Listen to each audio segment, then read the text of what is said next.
السلام علیکم۔ اعوذ باللہ من الشیطان الرجیم، بسم اللہ الرحمن الرحیم۔ قرآن کریم سے ہمارا رشتہ، آج کی سوچ کے اس موضوع کے ساتھ آپ کے لیے پیش خدمت کر رہا ہے سید نظام الدین چشتی منقولات سے۔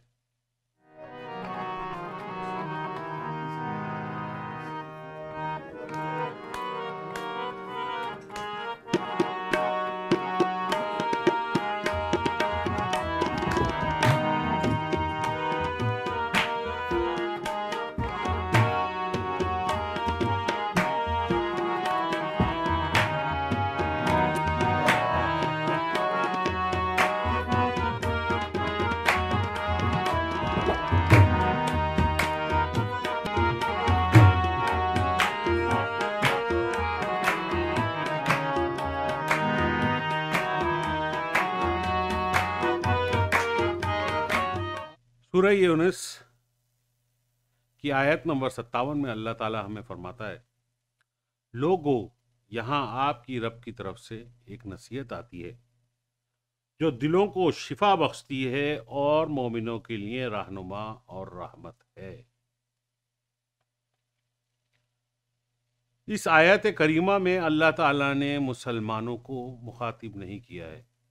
مومنوں کو مخاطب نہیں کیا ہے، بلکہ بنی نو انسان کو مخاطب کیا ہے۔ اور اس آیت کریمہ میں اللہ تعالیٰ نے جو قرآن کی حکمت ہے اور جو قرآن ایک نعمت کے طور پہ اس بنی نو انسان کے لیے اتارا گیا ہے اس کا ذکر کیا ہے، اور اس پیغام میں مشورہ دیا گیا ہے کہ تم قرآن سے اپنے مسائل کا روزمرہ کے حالات کے لیے اس کا حل اور اس کی رہنمائی ڈھونڈو۔ اللہ کی رہنمائی قرآن سے ڈھونڈو، اللہ کے حکم جو بندوں کے لیے آیا ہے اس کو قرآن سے ڈھونڈو، جس میں لاتعداد قرآن ہی میں لاتعداد بیماریوں کا علاج ہے، تمام تنازع، مشکلات، پریشانیاں، دشمنی اور آپ کی روزمرہ کے جو اعمال ہیں، جو میل ملاپ، جو آپ لوگوں کے ساتھ دوسرا برتاؤ کرتے ہیں، ان سب کے احکامات قرآن میں موجود ہیں۔ اسی لیے کہا ہے کہ لوگو تم جب اس میں سے اپنے لیے نصیحت حاصل کرو گے تو تم اس نصیحت کے ذریعے مومن کے عہدے پہ فائز کیے جاؤ گے، اور آخر کی آیت کا حصہ ہے مومنوں کے لیے رہنما اور رحمت ہے۔ رب کی طرف سے نصیحت دی گئی ہے، جو اس سے نصیحت حاصل کر رہا ہے وہ مومن کے عہدے پہ فائز ہو رہا ہے، اور وہ اس کے لیے رہنما اور رحمت کا پیغام یا نوید بھی دے رہا ہے اللہ تعالیٰ۔ اب ہم جب آگے اس بات پہ سوچتے ہیں کہ کیا ہم اپنی روزمرہ زندگی میں قرآن سے ایک رشتہ قائم کیے ہوئے ہیں، اور اگر وہ رشتہ ہمارا قائم ہے تو وہ کیسا رشتہ ہے؟ جب میں ذرا سا غور کرتا ہوں آج کل کے حالات پہ اور آج کل کے معاملات پہ، تو ہمیں یہ پتہ چلتا ہے کہ ہم قرآن سے ان مسائل کا حل ڈھونڈتے ہیں جن کا حل ہمیں دنیاوی طور پہ نہیں مل پاتا، اور وہ مسائل کا حل بھی اس طرح سے ڈھونڈتے ہیں کہ خود اس کے لیے محنت نہیں کرتے، بلکہ وہ ہم کسی سے پوچھ لیتے ہیں، کیونکہ ہمارے دلوں میں ڈر و خوف بٹھا دیا گیا ہے کہ اگر ہم نے قرآن کی تشریح غلط کر دی اور ہم نے قرآن کی جو حکم ہے اس نصیحت کو نہیں سمجھ پائے تو ہم جو ہے نعوذ باللہ کفار میں داخل ہو جائیں گے، ہم اسلام کے دائرے سے نکل جائیں گے اور ہمارا ایمان خطرے میں پڑ جائے گا۔ حالانکہ ایسی کوئی بات نہیں ہے۔ ایسی کوئی بات نہیں ہے۔ اللہ تعالیٰ نے سب سے پہلے جب قرآن میں پڑھا، جب سب سے پہلے جو اپنی بندے یا حضور اکرم نبی کریم صلی اللہ علیہ وسلم محبوب رب العالمین کو پڑھا کہ خالق خداوند کے نام سے پڑھیں، اقرا بسم اللہ الرحمن الرحیم، اقرا بسم ربک الذی خلق، کہ اپنے مالک خداوندی کے نام سے لے کر پڑھو۔ نہ اس میں یہ کہا گیا تھا کہ تم کچھ پابندیوں کو، کچھ مسائل کو سامنے رکھتے ہوئے، کسی سے ہدایت لیتے ہوئے اور کسی کے یعنی کہ ڈگریوں کے ساتھ آپ جو ہے قرآن شریف پڑھنے کے قابل ہوتے، بلکہ یہ کہا کہ اپنے مالک، اپنے خداوند، اپنے رب کے نام کو لے کے پڑھو۔ اب جب آپ قرآن شریف پڑھنا شروع کرتے ہیں، بزرگان دین کہتے ہیں کہ قرآن شریف کو جس نیت سے کھولو گے اس کا وہ نصیحت تمہیں اس میں ملے گی۔ اگر تو تم ڈھونڈنا چاہتے ہو جھگڑے کی باتوں کو، اگر تم ڈھونڈنا چاہتے ہو منافقت کی باتوں کو، اگر تم ڈھونڈنا چاہتے ہو اس میں نعوذ باللہ ایسی باتوں کو جس سے لوگوں کا، صرف تمہارا ہی نہیں بلکہ لوگوں کا ایمان ہی متزلزل ہو، تو آپ پڑھو، آپ کو وہی سمجھ میں آئیں گی۔ اور اگرچہ تم نصیحت ڈھونڈنا چاہتے ہو جو رہنمائی اور رحمت کے لیے ہیں، تو وہ تمہیں ملے گی۔ اور یہی قرآن کی اصل حکمت ہے۔ حضور اکرم نبی کریم صلی اللہ علیہ وسلم نے فرمایا، تم میں سے سب سے بہتر وہ ہے جو قرآن سیکھے اور سکھائے۔ اب پہلے سیکھنے کا حکم ہے اور پھر سکھانے کا حکم ہے، یعنی کہ پہلے خود سیکھو اور پھر اس کے بعد جب کچھ سمجھ میں آ جائے تو سکھاؤ۔ اب اس کا میں آپ کو یہ نہیں کہنا چاہ رہا، دیکھیں میں کوئی مفتی نہیں ہوں، کوئی علامہ نہیں ہوں، میں ایک عام سا ایک انسان ہوں، اور جو بزرگان دین کی رحمت سے ان کے نام لینے کی وجہ سے کچھ اچھی باتیں آپ تک پہنچانے کی کوشش کر رہا ہے۔ تو میں آپ سے یہ نہیں کہنا چاہ رہا کہ آپ کس طرح سے، کس مکتبے میں جا کے اور کہاں سے لے کے اور کس ادارے سے درس لے کے اور کون سی ڈگری لے کے اس کے بعد آپ سیکھیں، بلکہ میں آپ سے یہ کہنا چاہ رہا ہوں کہ خود آگے بڑھیں اور خود سیکھیں۔ ہماری زندگی میں بہت ساری چیزیں ہماری ضرورت بن گئی، جن کے بغیر ہمیں ایسا لگتا ہے کہ اب وہ زندگی جو ہے وہ ہمارے لیے اتنی آسان نہیں رہے گی، جس میں آپ ہر جگہ پہ دیکھتے ہیں کہ موبائل، اسمارٹ فون وہ ایک زندگی کے لیے ایک اہم حقیقت اختیار کر چکا ہے، اور اس کے بغیر ہم اپنی زندگی کے وہ تصور نہیں کر پاتے جو ہمارے لیے اب زندگی بن چکی ہے۔ مقصد ہے کہ اگر آپ یہ سوچیں، صرف سوچیں کہ اب کل سے میرے پاس موبائل نہیں ہے یا اگلے گھنٹے سے میرے پاس موبائل نہیں ہے، میں کس طریقے سے رہوں گا، تو وہ آپ کو ذرا سا تصور میں آپ کو پریشانی ہوگی اس چیز کو سوچتے ہوئے۔ اور موبائل کی ایجاد جو ہے وہ پچھلے 20 سال سے زیادہ کا عرصہ نہیں گزرا ہے۔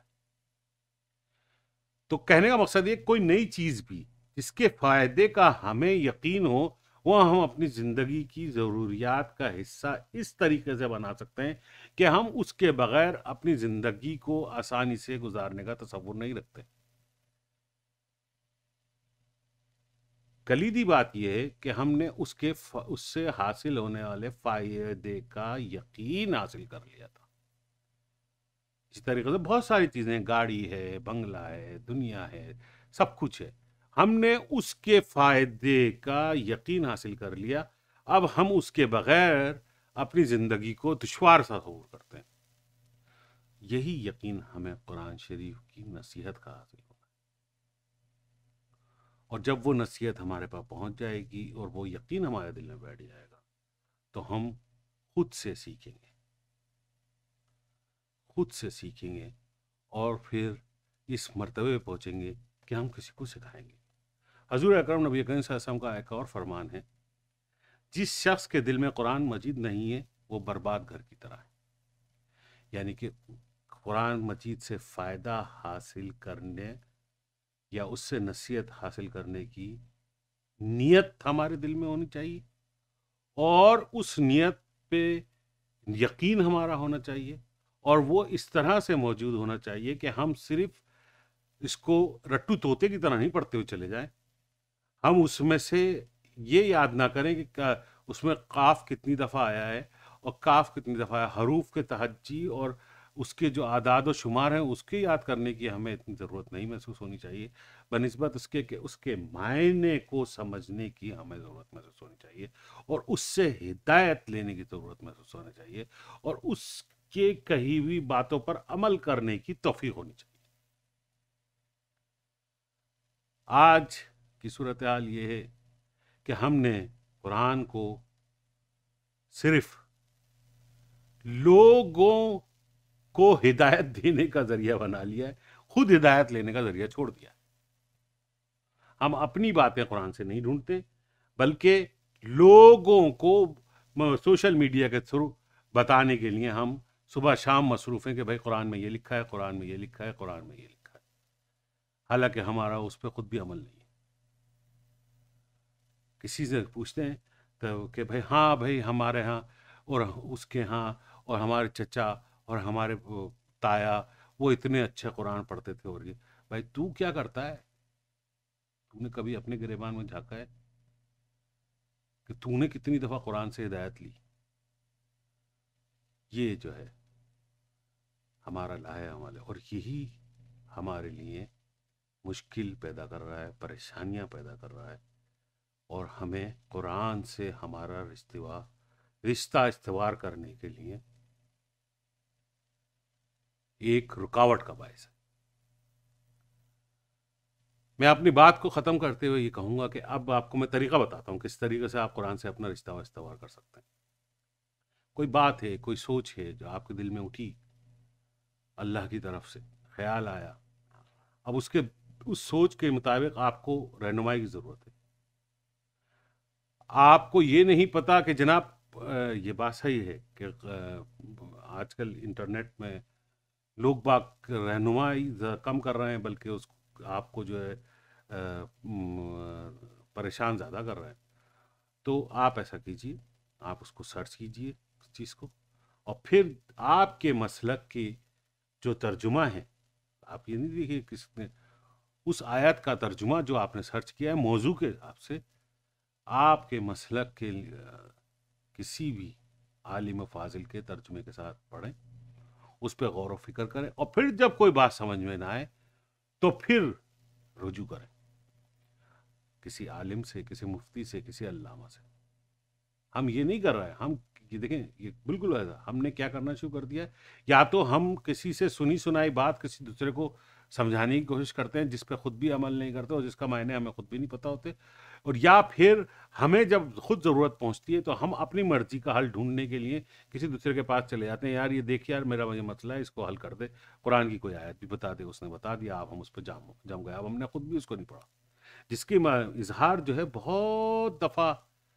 ہم قرآنی آیات کے سلسلے میں دیکھتے ہیں کہ لوگ باگ بولتے ہیں جی بھائی ایک سب سے بڑا اظہار اس چیز کا یہ ہے کہ ہر ایک یہ لکھ رہا ہوتا ہے میرے لیے اللہ کافی ہے۔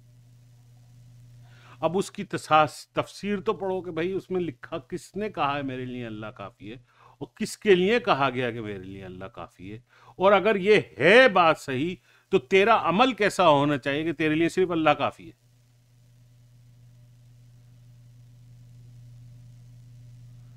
تو یہ چیز جب تک کہ ہم قرآن سے ہدایت نہیں لیں گے، اس کی نصیحت پہ عمل کرنے کی توفیق نہیں ملے گی، ہمارا رشتہ قرآن سے صحیح نہیں ہوگا، اور جب تک کہ ہمارا قرآن سے رشتہ صحیح نہیں ہوگا ہمیں ہدایت نہیں مل سکتی، ہم سیدھے راستے پہ نہیں چل سکتے۔ ہماری پہلی توجیہ، پہلی کوشش یہ ہونی چاہیے کہ ہم قرآن کریم سے اپنا رشتہ استوار کریں، اس سے ہدایت لینے کی کوشش کریں، اور اس کو اپنی زندگی میں ایک لازمی جز کو طور پہ شامل کریں۔ سورہ عنکبوت میں آخری میں آپ سے آیت کروں گا۔ سورہ عنکبوت میں قرآن شریف میں پر فرمایا گیا ہے، نہیں یہ علم دیا جاتا جو ان لوگوں کے دلوں میں کھلی ہوئی نشانیاں ہیں، صرف ظالم ہماری آیات کا انکار کرتے ہیں. یہ علم ہر ایک کو حاصل بھی نہیں ہوتا، اور جو آیات کا انکاری ہیں وہ صرف ظالم ہیں. تو کوشش ہماری یہ ہونی چاہیے کہ ہم قرآن مجید کو اپنے دلوں میں داخل کریں اور اپنے مسائل کا حل ڈھونڈنے کے لیے اس سے مدد چاہیں، اور پروردگار کی دی ہوئی نصیحت کو سچائی پر سے عمل کرنے کی ہمیں توفیق عطا ہو. آمین ثم آمین. السلام. سید نظام الدین. اللہ حافظ.